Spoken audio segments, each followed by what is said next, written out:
right, I like that thumbnail for reusable blocks because they can be kind of a monster. They can really help you in your posts, or they could introduce a couple of bugs in your posts. I'll leave 2 of the bugs that I found in the video description if you're curious about that. But if you follow these tips, you won't run into them.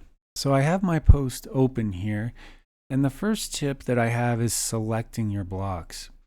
If you just have a simple layout, you can just start clicking and dragging to select your blocks, but you will only get as far as, like if they are grouped, you will only get as far as the level of the block that you started with. So as long as I'm selecting like these 5, I'll be fine. But if I want to keep going, it won't let me. So I need to start with the group or the highest level, and then I can scroll down and hold down Shift and click anywhere on the next group. And that'll select the entire group, and I don't have a choice because I'm starting at this level. I go down to the next group, push Shift, and click anywhere on it, and it'll select that group. So if I'm doing like a smaller area and I just drag it, I can do that as long as I stay within that group. And you see if I keep going, it actually ended on those buttons because my group was ended right there. So even though I kept dragging, it's not going to let you because I started within this group.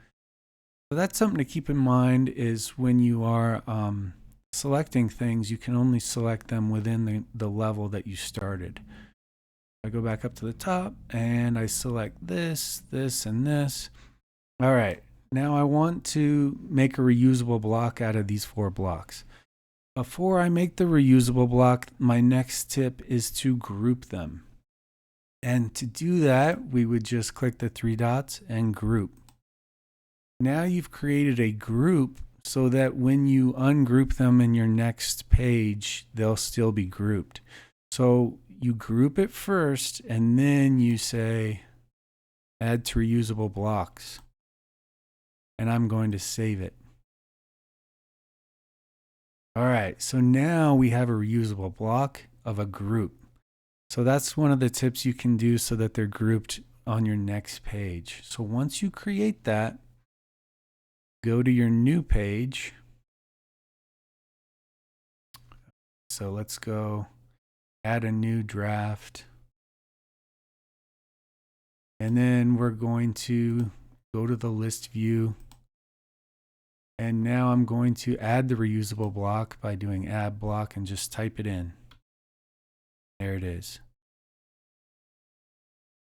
All right, and now here's the last tip, and this is the biggest one. Once you get your reusable block in your new post, go ahead and decouple that reusable block by clicking this little icon here, convert to regular blocks. Once you click that, it decouples it from the reusable block, and you can change it.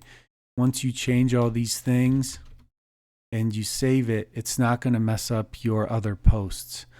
So, and since you grouped it beforehand, you have a group already set and you don't have to group them again. So that's why we grouped it on the front end, is because once you decouple it from reusable blocks, you still get the group there. And you can duplicate that within your post. And now you have an easy way to go down your post with the groups. So yeah, that's pretty much for the tips I have for reusable blocks. Hopefully there's something in there that's helpful. If it was helpful, I would not mind. I would very much appreciate a like or a subscribe. And keep in mind, there are many resources in the description. Thanks.